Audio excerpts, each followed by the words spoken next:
ذالک الکتاب لا ریب فیہ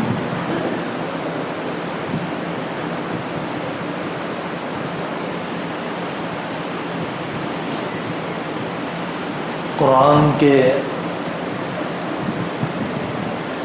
پوری امت پر بہت سارے حقوق ہیں. اس کے الفاظ کو تجوید سے سیکھنا، اس کے معانی کو سمجھنا اور قرآنی زندگی کو پوری سستی انسانیت تک پہنچانا بہت بڑا انعام ہے اللہ تعالیٰ کا پوری انسانیت پر قرآن کے ذریعے سے. حضرت علی میاں ندوی رحمۃ اللہ علیہ اپنی کتاب مطالعہ قرآن کے اصول و مبادی میں فرماتے ہیں، آکسیجن تو بہت ہے دنیا میں، لیکن میری اپنی زندگی کے بچانے کے لیے جتنا آکسیجن چاہیے اتنا آدمی کو مل جائے. اسی طریقے سے ہدایت کے خزانے ہیں اللہ کے پاس. ہر پڑھنے والے کو اتنی ہدایت مل جائے کہ جس سے اس کا اپنی زندگی کا گزارنا اللہ کے حکموں کے مطابق آسان ہو جائے. اتنا تو دھیان رکھنا چاہیے نماز میں میرے اللہ کا کلام پڑھا جا رہا ہے. ایک محنت شیطان کرتا ہے خیال کو بہکانے کی، ایک محنت ہمیں کرنا ہے توجہ کو باقی رکھنے کی. سچی بات یہ ہے کہ باقی 23 گھنٹے جو خیالات آدمی کے ذہن و دماغ پر سوار رہتے ہیں وہی تقریباً 1-2 گھنٹے کی نماز میں ریپیٹ ہوتے رہتے ہیں، ذہن میں دہرائے جاتے رہتے ہیں. نماز کے باہر بھی اللہ کا دھیان اور نماز کے دوران بھی اللہ کا دھیان. حضرت عثمان رضی اللہ عنہ فرماتے ہیں اگر تمہارے دل مردہ نہ ہوتے قرآن سے اکتاہٹ پیدا نہ ہوتی. استغفار بھی کرنا چاہیے. پہلے زمین کی صفائی کی جاتی ہے، پھر کچھ بویا جاتا ہے. پہلے برتن کو دھویا جاتا ہے، پھر رکھا جاتا ہے.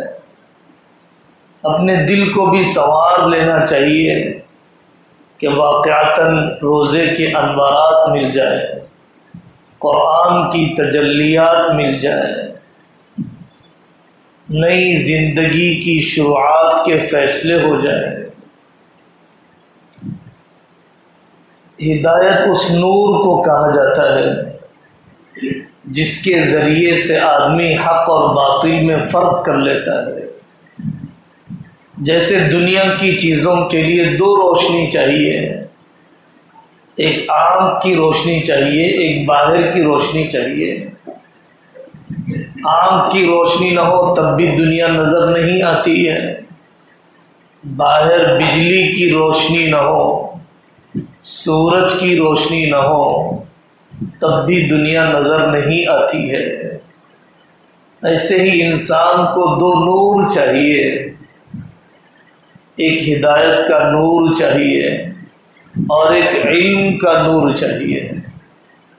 مستند تفسیروں کو پڑھنا، کاش پوری زندگی روزانہ ایک آیت بھی پڑھتا تب بھی پورے قرآن کو کئی مرتبہ سمجھنے کا موقع مل جاتا. واقعی انتہائی بدنصیبی ہے کہ آج یہ پوچھنا پڑتا ہے کہ آخری مرتبہ قرآن کب دیکھا تھا. کیا سمجھا ہے، کتنا پڑھا ہے، یہ سوال کرنے کی ہمت بھی ختم ہو گئی۔ آخری مرتبہ قرآن کب دیکھا تھا؟ میرے عزیزو، بڑی حق تلفی ہے، توجہ ہونی چاہیے۔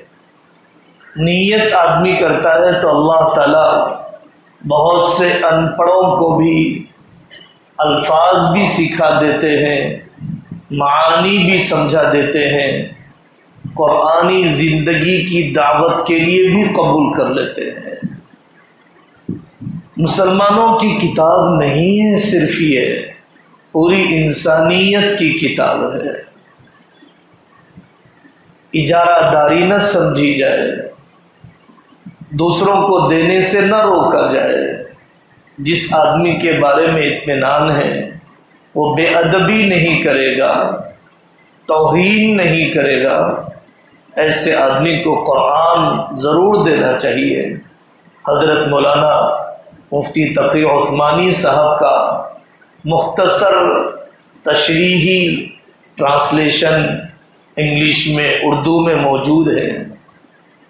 حضرت ابراہیم علیہ السلام کو اللہ نے بہت عجیب کارناموں سے نوازا، کفر کے خلاف، مورتی پوجا کے خلاف، شرکیہ ماحول سے بغاوت، جرأت مندانہ طریقے سے عراق کو چھوڑا، فلسطین میں رہے، بیٹے اور بیوی کو اللہ کی ذات پر یقین کرتے ہوئے مکہ کے میدان میں رکھا، اللہ کے گھر کی تعمیر کی۔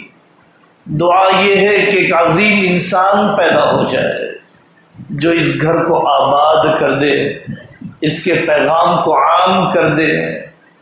حضرت ابراہیم علیہ السلام نے شرک کو قبول نہیں کیا۔ یہ زمانہ، ملکی حالات، عالمی حالات، ارتداد کی فضا، ایمان کی عظمت کو بٹھانا، کسی حال میں کوئی شرکیہ بول، کوئی شرکیہ نعرہ، کوئی شرکیہ ترانہ اور پویم، کوئی مشرکانہ ہندو میتھولوجی، نظام تعلیم کو قبول نہ کرنا، یہ حضرت ابراہیم علیہ السلام کی زندگی کا پیغام ہے۔ اللہ ہم سب کو قرآن کا نور عطا فرمائے۔